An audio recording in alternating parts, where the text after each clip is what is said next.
Hello everyone, welcome to my YouTube channel that is carom science. आज का हमारा topic है क्लास 11 बायोलॉजी का second chapter that is biological classification. उसमें हम पढ़ने वाले हैं किंगडम प्लांटी।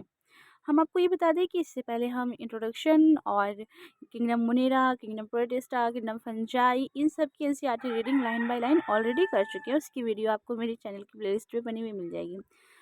अब हम पढ़ने वाले हैं किंगडम प्लांटी क्या होता है। इसकी एनसीईआरटी रीडिंग हम लाइन बाय लाइन करेंगे। बिना टाइम को वेस्ट करें हम अपने टॉपिक को स्टार्ट करते हैं। Kingdom Plantae includes all eukaryotic chlorophyll containing organism commonly called plant. Kingdom Plantae जो है वो कंटेन करता है, इसमें सिर्फ कौन से इंक्लूड किए जाते हैं ऑर्गेनिज्म जो कि यूकैरियोटिक होते हैं और उनके पास क्लोरोफिल होता है, वो ऑर्गेनिज्म किंगडम प्लांटी में आते हैं और उसको हम कॉमनली क्या कहते हैं, plants. Okay, a few members और are partially heterotrophic such as insectivorous plant और पैरासाइट। इसमें से कुछ मेंबर्स जो होते हैं प्लांट के, तो वो कैसे होते हैं, हेट्रोट्रॉफिक होते हैं, मतलब दूसरों पे डिपेंड होते हैं, और such as the parasitic insectivorous plant. Insectivorous plant मतलब कि इंसेक्ट्स को वो बाइट करते हैं। प्लांट्स के ही अंदर कुछ आते हैं ऐसे प्लांट्स जो कि इंसेक्ट्स को बाइट करते हैं, जिनको हम पैरासाइट कहते हैं। ठीक है, जैसे कि bladderwort and Venus flytrap are example. ये क्या करते हैं, ये ट्रैप कर लेते हैं। ये एग्जाम्पल है इंसेक्टिवोरस प्लांट्स का। ठीक है, और कस्कुता इज अ पैरासाइट, ये एक पैरासाइट है प्लांट्स है। The plant cell have a eukaryotic structure with prominent chloroplast.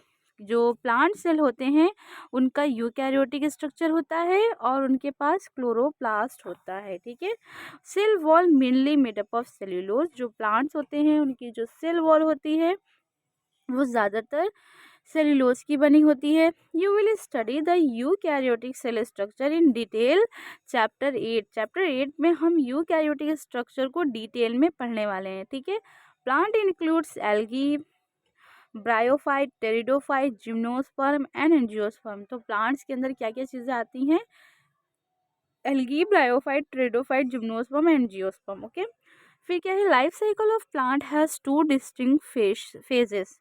Life cycle जो है प्लांट की, उसके पास दो डिस्टिंक्ट फेजेस हैं। एक है the diploid saprophytic and second है द हैप्लॉयड गैमेटोफाइटिक। ठीक है,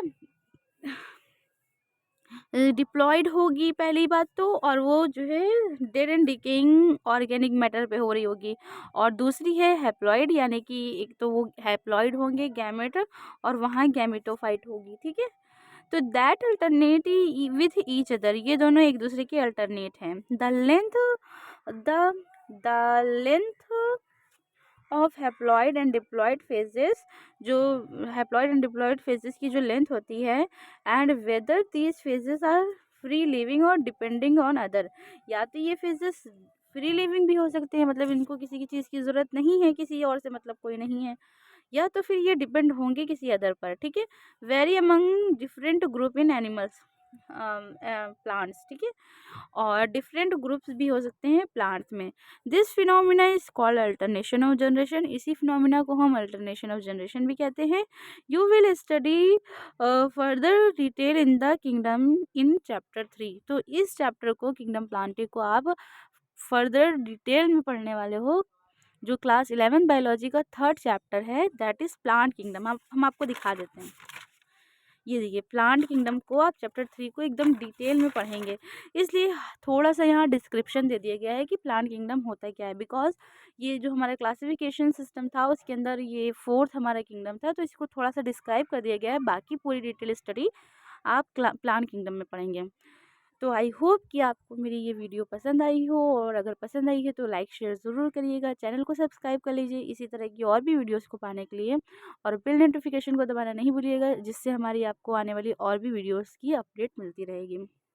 यहाँ पर क्लास 11 बायोलॉजी की NCERT reading line by line कराई जाती है for your NEET exam as well as CBSE board और कॉम्पिटिटिव एग्ज़ाम। और आपको बता दें कि यहाँ पर एनसीईआरटी बायोलॉजी क्लास 11 एंड 12 की आपको ऑडियो बुक भी मिल जाएगी, जिससे आप ट्रैवल कर रहे हो या कोई वर्क कर रहे हो तो आप सिर्फ लिसन कर सकते हो, सुन सकते हो, आपको रीडिंग करने की ज़रूरत नहीं पड़ेगी, पूरी एनसीईआरटी रीडिंग हो रही है। ठीक है।